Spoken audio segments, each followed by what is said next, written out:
All right, everybody, welcome back to the Sooner Surge. And tonight, one night before the spring game, we're going to be discussing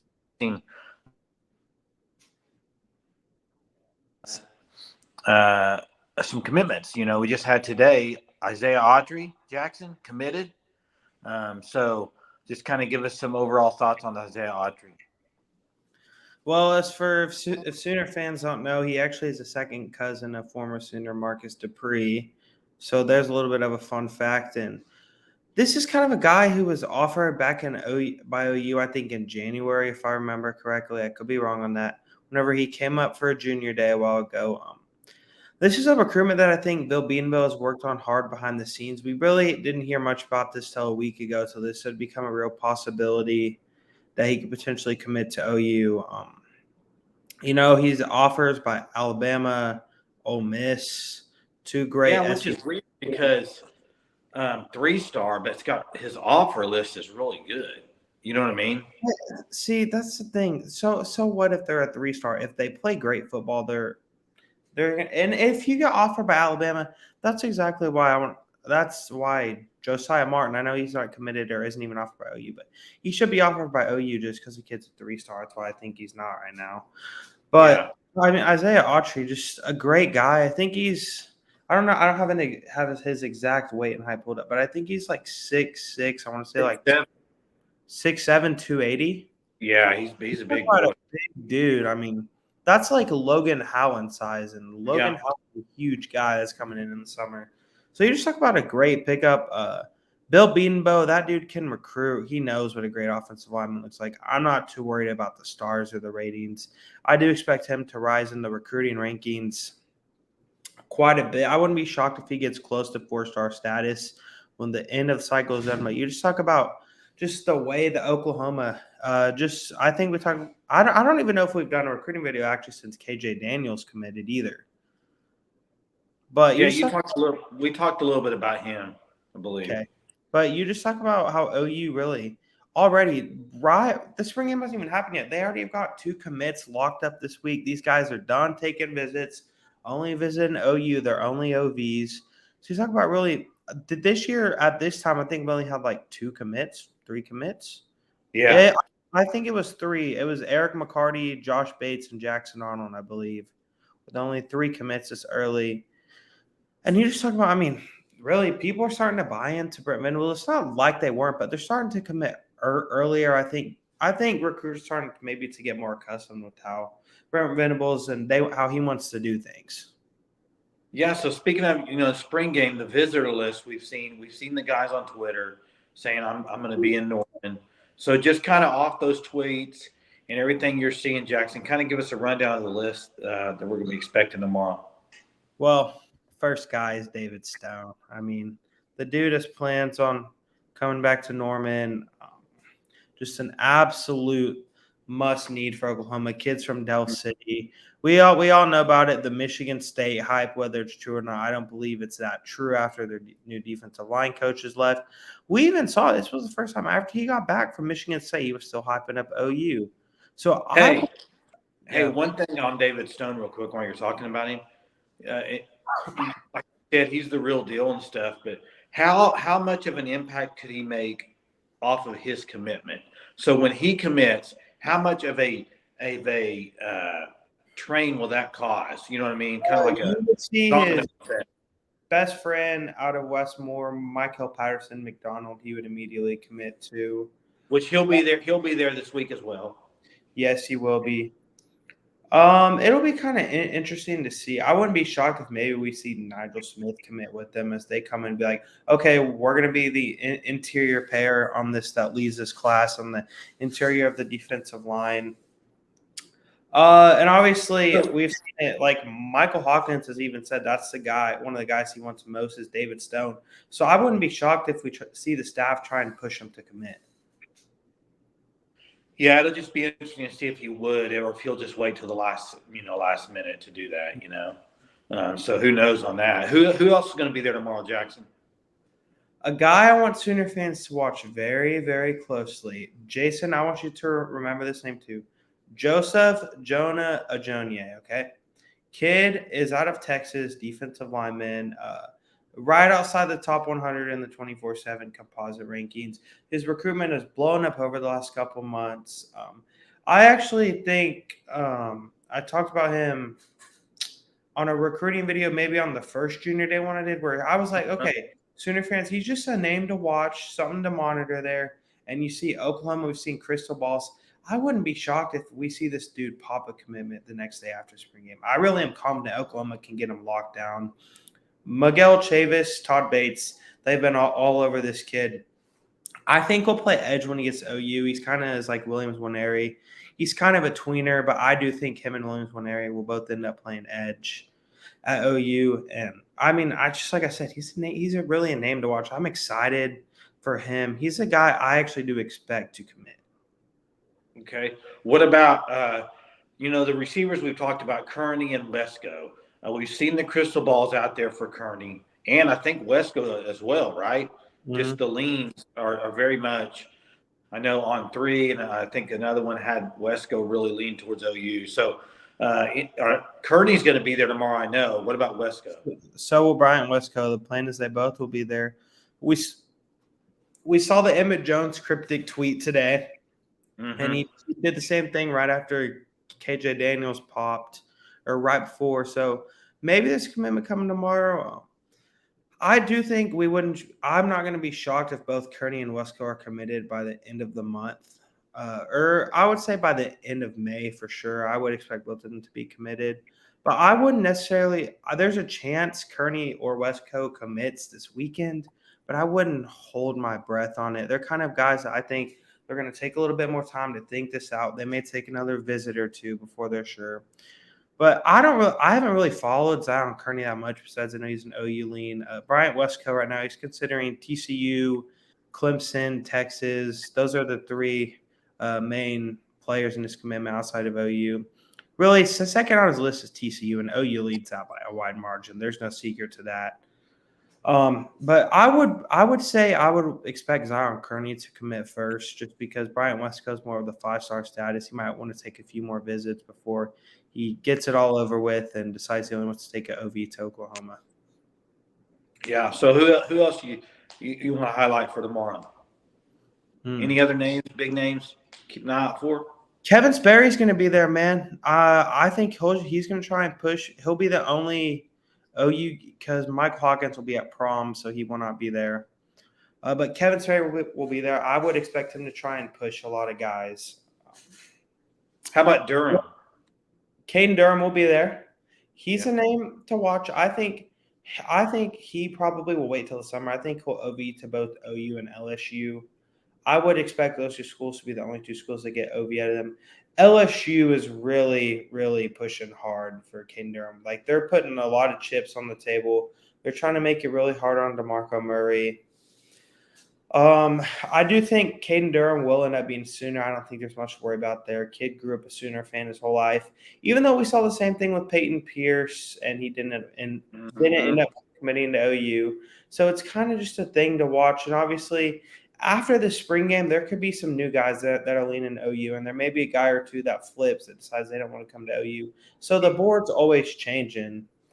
But I really do think Caden Durham, obviously. I tell you a guy to watch for, not next year's class, but Caden Jones. I think from Broken Arrow. Okay. 2026? Yeah, I mean, he's a young guy, but I think he's going to be a huge recruit. Obviously, the son of Kewan Jones. Mm-hmm. I watched him play a little bit last year. He's going to be an outstanding player. So, and I believe he's in town this week for the visit. Mm-hmm. And there's another. Speaking of him, really, I don't even think he's not offered by OU yet. I don't believe. No, I don't think so. But I'm just saying he'll be there. I know I saw how his tweet. I wouldn't be shocked if he gets offered. I honestly wouldn't. And then you look at 4-star defensive back out of Union, Devin Jordan. That's another name to watch. Actually, TCU leads that recruitment right now. TCU's been going after him really hard. Union's defensive back coach played defensive back at TCU. So I think he probably is persuading him somewhat to go to TCU. But Devin Jordan is a guy I would watch to see if Oklahoma can get in the lead on that. I would expect him to. That's going to come down to OU and TCU in the end, and it's just whether or not he wants to pop to OU early because OU may have all their defensive back spots filled. But like that's another in-state dude that you just almost have to keep. Same with Xavier Robinson, and I would expect Xavier Robinson commit to be pretty. Yeah, I do. I'm kind of shocked he even waited this long. Really, I am. But I think obviously he's just a kid that's enjoying the recruiting process. Yeah. And then there's a 2025 wide receiver I want everyone to watch, Grayson Harris.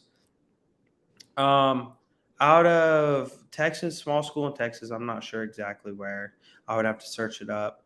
But I mean, the dude is just, he's just a guy OU's offered. I don't even think he's ranked in 2025, but he'll end up being ranked. I mean, just another guy that OU is going to evaluate, and in the end, you're going to be like, wow, it's another great evaluation. We've seen it over and over by the staff. Him and Kevin Sperry are very close. Kevin Sperry is recruiting him hard. There's been crystal balls for Grayson Harris to OU. I do think Grayson Harris will end up committing. I wouldn't be shocked if we see him commit within the next week. I mean, I really wouldn't. He's all OU guy. He's said that. And so Grayson Harris, that's another name to watch. I'm trying to think who else publicly announced that's big that we haven't went over. Hardy did it, did he? No, I don't. I'm he not just sure. announced his top schools. There. I don't know if Jaden Hardy's going to. Actually, I do feel like Jaden Hardy is going to be at the spring game. I can check right now. But I know you said Nigel Smith is going to be there. Yes, Nigel Smith. Nigel Smith. That's really name I want Sooner fans to watch out for. Really, we've seen Penn State. They kind of have been pushing them hard. He took a visit up to Penn State for their spring game, I want to say it was maybe. Is this the O lineman? No, Nigel. Wait, who? Who are you talking about? Sorry, Nigel cut out for a minute. I'm talking about Nigel Smith. Oh, okay. Because there's an O lineman that I believe is between also OU and Penn State. Can't think of his name off the top of my head, but yeah, I'm not sure off the top of my head. I would have to do some research on that. But yeah, it's just a great. I'm gonna go and see if I can find any other names that have publicly announced. But yeah, look, I mean, Jason, what are your overall thoughts about the way staff's been able to recruit the 4 commits they have right now? It's 4, right? Yeah. And so I think it's the momentum's, the momentum is in their favor right now, obviously, with just the recent commits. I think Autry's bigger than people think as far as that commit, just because who they got him from, as far as, Alabama being an offer and just an O lineman. I mean, we know that, Beatemo can coach him up, but we need to get some O linemen in there. And this guy looks like he could be the real deal. Obviously, he's only a 3-star right now, but probably will be, like you said, Jackson, a 4-star by the time it's all said and done. But yeah, I'm just excited with the receivers too. I think Emmett Jones is going to make a big difference there.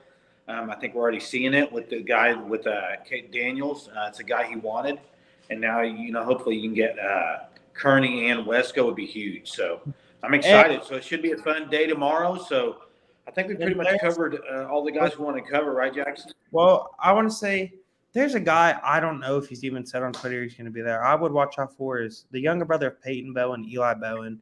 He always seems to make it up to OU. I wouldn't be shocked if we see him potentially commit after this weekend. It's just OU leads. Like, they would have to, purposely screw this recruitment up with him. I actually do think that even if Peyton Bowen wouldn't be at OU, I still think Eli Bowen would end up a Sooner. He's always loved OU. He even said that OU was going to be in the lead after they offered him while they were recruiting his brother Peyton. Jay Valai's done a great job with him. Has OU ties, so I don't know if he's going to be up there. I don't even know if he's announced on social media. But I do remember on the ref, Parker Thune did say Jaden Hardy will be up there. Jaden Hardy will be in Norman. So just like we said, that's a name to watch. I've seen he retweeted something about OU softball and gymnastics the other day. So I don't know how much we follow retweets and stuff, but I think the kid's all OU. He's another name to watch. I think Brandon Drum, and I think Steve Wilfong entered a crystal ball for Jaden Hardy too. I could be wrong on that, but I'm truly excited for what the spring game has to offer. There will probably end up being some guys that just show up that won't even announce, that will just show up, that no one knows. Williams Manera, he will not be there. He'll be at Colorado spring game. I wouldn't worry too much about Colorado on that recruitment. He's just kind of going up there to take a visit, I think. Colorado, it's kind of interesting to see what they'll be able to do on the recruiting trail, because I think they have the potential to win the top 10 class, but they have the potential to just kind of bottom out, you know? I think it'd be a high recruiting class. Yeah, I do. But yeah, you're just talking about Isaiah Autry, man, committed today. It was kind of obvious too after he announced he'd be at the spring game, and then after that he announces he's going to commit, like his commitment date and everything. That was like so obvious. I mean, everyone kind of knew it. Truly, just like I said, it's such an exciting time for Oklahoma recruiting, man. You talk about this class, as I think will end up top 5 again. I would expect like number 5 or number 4 in the country. And actually, the last guy I forgot to cover is Dominic McKinley, 5-star defensive lineman out of Louisiana. That is a name to watch. Now, I'm not saying he will be a Sooner or anything, but just watch that there. I think Todd Bates was one of his first offers ever at Clemson. Him and Todd Bates have a very, very good relationship, one of the top out of all of his coaches that are recruiting him. If he gets to OU from OU, I wouldn't be shocked if we see OU make some noise there. Now, I think you would obviously rather have Dominic McKinley than Xavier Sims and Nigel Smith, because he's a 5-star. Mm-hmm. But, just watch, man. And, there will probably be – there's a guy, 4-star edges, Logan Thomas and Kellen Lindstrom, both announced will be there. Logan Thomas is actually, I believe, out of Katy Paytow, where David Hicks and Damian Sanford are from. We know how those recruitments ended up, but David Hicks should have been a Sooner. But that's another talk for another day. Yeah. And really, just like we've said, if you haven't, please like and subscribe on this video. Check out Search Sports Network. We've been covering it all, the SEC, lots of spring game coverage. And Jason, tomorrow will be the first ever Sooner Surge game day trip, whatever you want to call it. All of us will be there. Excited. Me too. I kind of want to drop this hint early. We may or may not have some live footage on a video dropping from the spring game, maybe some things we experienced. It's just really, truly an exciting time for OU football. And if you haven't, go follow all of our social medias. Please comment on this video, interact with us. We've loved the interactions people have been making comments. We're only 5 subscribers away from 250 subscribers. If you see this, please share it with someone new. Really want to get up to that 250 subscriber mark. We're trying to grow our channel, and we truly are grateful for where we've been able to come this spring. We've grown by close to 200 subscribers in a month. It truly has just been great. And yeah, Jason, I think that's all we have for tonight, man. Boomer. Right. Looking forward to tomorrow. Boomer Sooner.